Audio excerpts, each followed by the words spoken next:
Hi CSSൽ ഈ pseudo class എന്ന് പറയുന്നത് നമ്മൾ CSS എലമെൻറ്റ്സിന് ഡിഫറെൻറ്റ് സ്റ്റേറ്റ് വേറെ സ്റ്റേറ്റിനെയൊക്കെ റെപ്രസെൻ്റ് ചെയ്യാൻ വേണ്ടി യൂസ് ചെയ്യുന്ന ഒരു ടൂളാണ്, ലൈക്ക് ഒരു ഫീച്ചറാണ്. CSSൽ ആ ഒരു എലമെൻറ്റിൻ്റെ ഡിഫറെൻറ്റ് സ്റ്റേറ്റ്സ് റെപ്രസെൻ്റ് ചെയ്യാൻ വേണ്ടിയിട്ട്. ഇപ്പോൾ സ്റ്റേറ്റ്സ് എന്നൊക്കെ പറയുമ്പോൾ പ്രോപ്പറായിട്ട് നമുക്ക് ഐഡിയ മനസ്സിലാവണമെന്നില്ല. അതുകൊണ്ട് ഞാൻ ഉദ്ദേശിച്ചത് എന്താണെന്ന് വെച്ചിട്ടുണ്ടെങ്കിൽ, ഇപ്പോൾ ഡീഫോൾട്ടായിട്ട് നമുക്ക് ഇപ്പോൾ ഇതിലുള്ള H1 ടാഗിനും റാപ്പറിനൊക്കെ നമ്മൾ ഓരോ സ്റ്റൈൽ കൊടുത്തിട്ടുണ്ട്. അത് ഡീഫോൾട്ടായിട്ട് എപ്പോഴും ആ ഒരു എലമെൻറ്റിന് അപ്ലൈ ആയിക്കൊണ്ടിരിക്കും. അത് കൂടാതെ ഓരോ എലമെൻറ്റിനും അതിൻ്റേതായ സെപ്പറേറ്റ് സ്റ്റേറ്റുകാരുണ്ടാവും. ഫോർ എക്സാമ്പിൾ പറയുകയാണെങ്കിൽ, ഇപ്പോൾ ഇതിന് ഒരു ആങ്കർ ടാഗിന് അതിന് അതിന് മുകളിലോട്ട് കഴ്സർ എത്തുമ്പോൾ അതൊരു സ്റ്റേറ്റാണ്, അതിന് ഹോവർ ചെയ്യാന്ന് പറയും. അതേപോലെ അതിൻ്റെ മുകളിൽ ഇങ്ങനെ മൗസ് ഫോക്കസ് ചെയ്ത് നിൽക്കുകയാണെങ്കിൽ അതിന് ഫോക്കസ് എന്നുള്ള സ്റ്റേറ്റിലോട്ട് മാറും. അതല്ല, അതൊരു ഇപ്പോൾ ഇൻപുട്ട് ടാഗുകൾ ഏതെങ്കിലും ഇൻപുട്ട് ബോക്സ് ഉണ്ടെങ്കിൽ അതിൻ്റെ ഉള്ളിൽ ഫോക്കസ് വരുന്ന സമയത്ത് അതൊരു ഫോക്കസ് എന്നുള്ളൊരു സ്റ്റേറ്റിലോട്ട് മാറും. അത് എനേബിൾ ആയിരിക്കുന്ന സമയത്ത് അത് എനേബിൾഡ് എന്നുള്ളൊരു സ്റ്റേറ്റിലോട്ട് മാറും. ഡിസേബിൾഡ് ആയിരിക്കുന്ന സമയത്ത് ഡിസേബിൾഡ് എന്നുള്ള സ്റ്റേറ്റിലോട്ട് മാറും. അങ്ങനെ കുറേ സ്റ്റേറ്റ്സ് ഉണ്ട്. ഇപ്പോൾ ഇനി ഒരു ലിങ്കിൻ്റെ കേസ് പറയുകയാണ്, ആ ലിങ്ക് ആക്റ്റീവാണ്, ആ ലിങ്ക് ഓൾറെഡി ആക്റ്റീവ് ആണെങ്കിൽ അതിനൊരു സ്റ്റേറ്റ് ഉണ്ട്. അത് ഓൾറെഡി വിസിറ്റ് ചെയ്ത ലിങ്കാണ്, അതിന് വേറൊരു സ്റ്റേറ്റ് ഉണ്ട്. ഇതാണ് സ്റ്റേറ്റ് എന്നുള്ളത് ഉദ്ദേശിച്ചത്. ഫോർ എക്സാമ്പിൾ ഇപ്പോൾ ഒരു സിംഗിൾ ചേഞ്ച് കാണിച്ചു തരികയാണെങ്കിൽ, ഇപ്പോൾ നമ്മൾ എക്സാമ്പിളിൽ പോകുകയാണെങ്കിൽ ഇതിലൊരു ബട്ടൺ ഞാൻ ക്രിയേറ്റ് ചെയ്ത് വെച്ചിട്ടുണ്ട്. ഈ ബട്ടണിൻ്റെ മുകളിലേക്ക് ഹോവർ ചെയ്യുമ്പോൾ കാണാം ഇത് ബ്ലാക്ക് കളറായിട്ട്. അതിനർത്ഥം അതിന് ഹോവർ ചെയ്യുമ്പോൾ ഞാനൊരു സ്റ്റൈല് സെപ്പറേറ്റ് കൊടുത്തിട്ടുണ്ട് CSS. അതുകൊണ്ടാണ്. അതേപോലെ ഈ കണ്ടെയ്നറിന് ഞാൻ ഹോവർ ചെയ്യുന്ന സമയത്ത് ഇതിൻ്റെ ബാക്ക്ഗ്രൗണ്ട് കളർ ചേഞ്ച് ആകുന്നുണ്ട്. അത് ഹോവർ എന്നുള്ളൊരു പ്രോപ്പർട്ടി ഇതിന് കൊടുത്തുകൊണ്ടാണ്.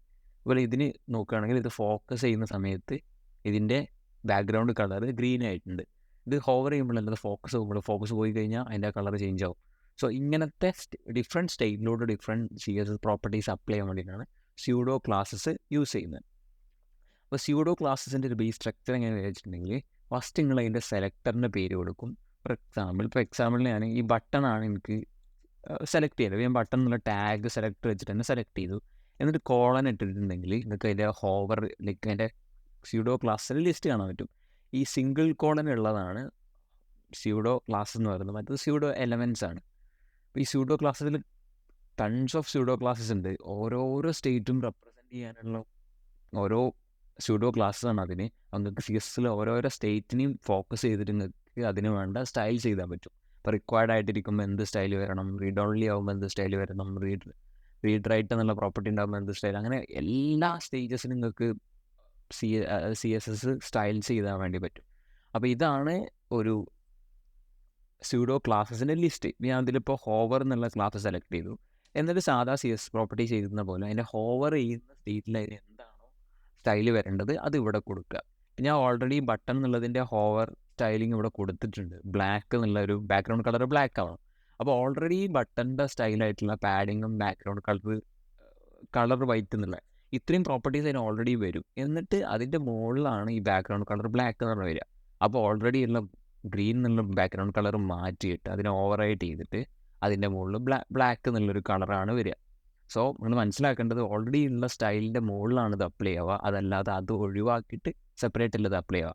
അപ്പോൾ ഓൾറെഡി ഉള്ള സ്റ്റൈൽ കൂടാതെ എന്തെങ്കിലും എക്സ്ട്രാ സ്റ്റൈൽ ആഡ് ചെയ്യുകയാണ് നിങ്ങൾ ഹോവർ ചെയ്യുമ്പോൾ ചെയ്യേണ്ടത്. അല്ലെങ്കിൽ ഓൾറെഡി ഉള്ള സ്റ്റൈൽസിനെ ചേഞ്ച് ചെയ്യുക. സോ നിങ്ങൾ ഓൾറെഡി എഴുതി വെച്ച പ്രോപ്പർട്ടീസ് ഒന്നും ഹോവർ ചെയ്യുമ്പോൾ കൊടുക്കേണ്ട ആവശ്യമില്ല. ഓൾറെഡി ഉള്ള പ്രോപ്പർട്ടീസ് അതിന് ഓൾറെഡി അപ്ലൈഡ് ആയിട്ടിരിക്കും. ഇനി നമുക്ക് എക്സാമ്പിളിന് കുറച്ച് സ്യൂഡോ ക്ലാസ്സസ് നോക്കാം. ഇപ്പോൾ എല്ലാ സ്യൂഡോ ക്ലാസ്സും എല്ലാ എലമെൻറ്റ്സിനും നിങ്ങൾക്ക് ഉണ്ടായിക്കൊള്ളണമെന്നില്ല. അപ്പോൾ ഞാൻ നേരത്തെ ഇൻപുട്ടിന് കാണിച്ചു തന്ന പോലെ ഫോക്കസ്, അതേപോലെ ഡിസേബിൾഡ് എനേബിൾഡ്, ഇങ്ങനത്തെ സാധനങ്ങളൊക്കെ എല്ലാ പ്രോപ്പർട്ടീസ് നമ്മൾ യൂസ് ചെയ്യണമെന്നൊന്നുമില്ല. അപ്പോൾ അതൊക്കെ ഓരോരോ ടാഗിനെ ബേസ് ചെയ്തിട്ടുള്ള പ്രോപ്പർട്ടീസ് ആവാം. അപ്പോൾ അതിൽ ഇപ്പോൾ ഹോവർ ഞാൻ കാണിച്ച പോലെ കഴ്സർ അതിന് മുകളിലോട്ട് വരുമ്പോൾ പെർട്ടിക്കുലർ സ്റ്റൈലിലോട്ട് മാറണമെങ്കിലാണ് യൂസ് ചെയ്യുന്നൊരു സ്യൂഡോ ക്ലാസ് ആണ് ഹോവർ എന്ന് പറയുന്നത്. പിന്നെ ആങ്കർ ടാഗ് ഉണ്ടല്ലോ, ടാഗ്, നമ്മൾ ലിങ്ക് ഒക്കെ കൊടുക്കാൻ യൂസ് ചെയ്യുന്നത്, അതിൻ്റെ വരുന്ന രണ്ട് സ്യൂഡോ ക്ലാസ് ആണ് ആക്റ്റീവ്, വിസിറ്റഡ് എന്നൊക്കെ പറയുന്നത്.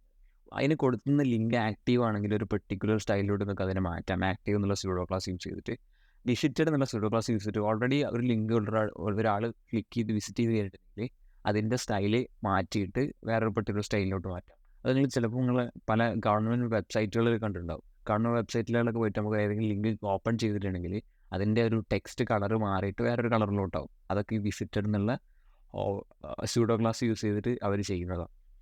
പിന്നെ നെക്സ്റ്റ് ആയിട്ട് ഇതിൽ കൊടുത്തത് ഇൻപുട്ട് ടാഗിൻ്റെ കുറച്ച് സ്യൂഡോ ക്ലാസ്സസ് ആണ്. Focus, enabled, disabled. ഇത് എനേബിൾഡും ഡിസേബിൾഡും ഫോക്കസ് എത്തുമ്പോഴും ഓരോരോ പെർട്ടിക്കുലർ സ്റ്റൈൽസ് കൊടുക്കണമെങ്കിലുള്ള സ്യൂഡോ ക്ലാസ്സസ് ആണ്. ഇത് കൂടാതെയും ടൺ കണക്കിന് സ്യൂഡോ ക്ലാസ് വേറെയുണ്ട്.